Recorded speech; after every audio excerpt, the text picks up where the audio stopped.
Hello बच्चों, let's read this question. Let N K denote N C K and N K is equal to N K if 0 is less than or equal to K is less than or equal to N 0.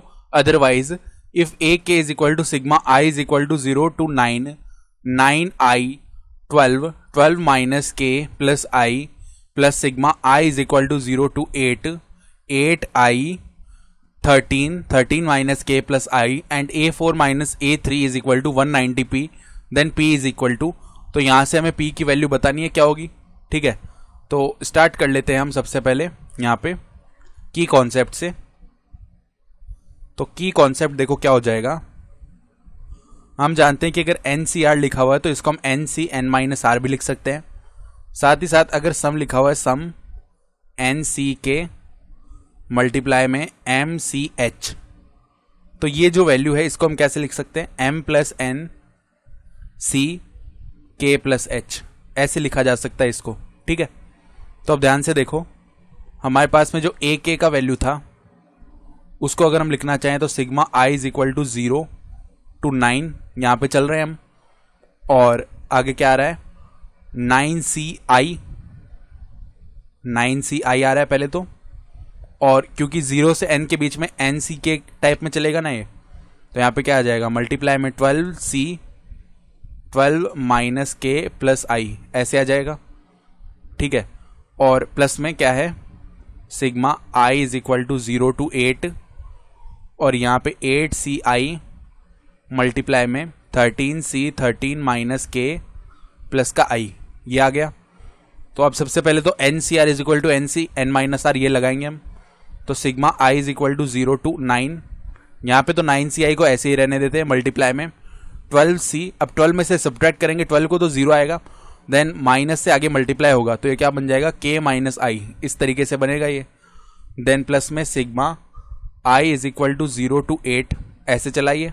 ठीक है, और further हमारे पास में किस type का term बन जाने वाला है 8CI को ऐसे ही रखेंगे 13C 13 माइनस 13 0 हो गया और आगे वाले माइनस से मल्टीप्लाई होंगे तो K माइनस आई, ये आ गया.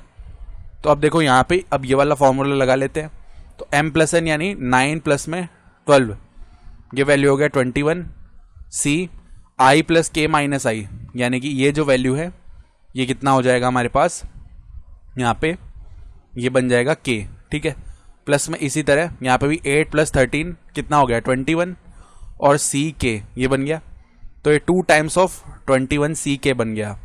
अब हमें अगर A4 माइनस A3 निकालना है तो A4 माइनस में A3 क्या होगा 2 times of 21C4 minus 2 times of 21C3. 2 common कर लेते हैं तो 21C4 माइनस में 21C3, इसको अब सॉल्व कर लेते हैं. तो 2 और यहाँ पे 21C4 यानी 21 फैक्टोरियल अपॉन में 21 माइनस 4 यानी कि 17 फैक्टोरियल मल्टीप्लाई में 4 फैक्टोरियल. इसी तरह यहाँ पे भी माइनस 21 फैक्टोरियल अपॉन में 21 माइनस में 3 यानी कि 18 फैक्टोरियल मल्टीप्लाई में 3 फैक्टोरियल. फर्दर इसको सिंप्लीफाई करेंगे तो A4 माइनस A3 का जो वैल्यू है वो क्या बनेगा 21 फैक्टोरियल यानी 21 मल्टीप्लाई में 20 मल्टीप्लाई में 19 मल्टीप्लाई में 18 मल्टीप्लाई में 17 फैक्टोरियल अपॉन में 17 फैक्टोरियल है 4 फैक्टोरियल यानी 4 मल्टीप्लाई 3 मल्टीप्लाई 2 मल्टीप्लाइड बाय 1. ठीक है, इसी तरह यहाँ पे भी क्या आएगा 21 फैक्टोरियल को हमने लिख लिया 21 मल्टीप्लाई में 20 मल्टीप्लाई में 19 मल्टीप्लाई में 18 फैक्टोरियल यहाँ तक लिख लिया अपॉन में 18 फैक्टोरियल मल्टीप्लाई में 3 फैक्टोरियल यानी 3 मल्टीप्लाई 2 मल्टीप्लाई 1. तो 17 फैक्टोरियल से 17 फैक्टोरियल डिवाइड हो गया, 18 फैक्टोरियल से 18 फैक्टोरियल डिवाइड हो गया. ठीक है, फर्दर जो है 4 डिवाइड कर देगा 20 को 5 टाइम्स, 3 डिवाइड कर देगा 18 को 6 टाइम्स. ठीक है, और 2 जो है वो डिवाइड कर देगा 6 को 3 टाइम्स. फिर फर्दर यहाँ से 3 डिवाइड कर देगा 21 को 7 टाइम्स, 2 डिवाइड कर देगा 20 को 10 टाइम्स. तो यहाँ से देखो ये कितना बन जाएगा. अब 2 तो बाहर है और यहाँ पे 5 मल्टीप्लाई 3 यानी 15 मल्टीप्लाई में 21 है मल्टीप्लाई में 19 है, माइनस में इधर 7 मल्टीप्लाई 10 यानी 70 मल्टीप्लाई में 19 है. तो अब 19 को भी बाहर निकाल लिया तो 2 मल्टीप्लाई में 19 अंदर देखो यहाँ पे कितना बचेगा 21 मल्टीप्लाई में 15, ये जो वैल्यू है 315 माइनस में 70, तो ये कितना बन गया अब 2 मल्टीप्लाई में 19 इधर से 245 आएगा. सही है। तो अब देखो 2 मल्टीप्लाई में 19 और 245 को लिख सकते हैं 49 मल्टीप्लाई में 5, ठीक है।